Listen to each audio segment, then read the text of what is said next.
हो, चेरी आणि आजीने तर खूप एन्जॉय केली आहे ही ट्रिप. तुला सोडायला आलते खरं, पण त्यांनी स्वतः खूप एन्जॉय केलं आहे, स्पेशली चेरीने. आम्ही ना घरूनच टिफिन वगैरे आणलं होतं, सो आम्ही खायला सुरुवात केली कारण शुभू आली नव्हती तोपर्यंत. आमचं खाऊन झालं आणि शुभू आली.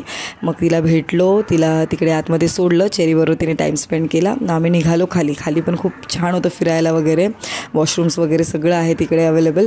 सो तिथे एक आजी भेटल्या चेरीला, ज्या चेरीबरोबर खेळत होत्या. त्यानंतर आम्ही निघालो. हा साहेब काय झोपणार नव्हता, हा मस्त एन्जॉय करत होता. नंतर आम्हाला संध्याकाळ झाली आणि आम्हाला काहीतरी खावंशी वाटत होतं, कारण आम्हाला वाजले होते 5-6 शुभूला सोडून निघेपर्यंत. आणि मग आम्ही केक्स वगैरे असंच काही आईस्क्रीम वगैरे असं स्टफ घेतला आणि तिकडून निघालो. ट्रॅफिक खूप होती त्या रस्त्यावरती.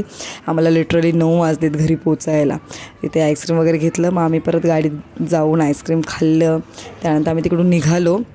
बिर्याणी घेतली, घरी बिर्याणी खाल्ली आणि झोपून घेतलं. Thanks for watching. हा व्लॉग आवडला असेल तर चॅनल लाईक, शेअर आणि सबस्क्राईब करा.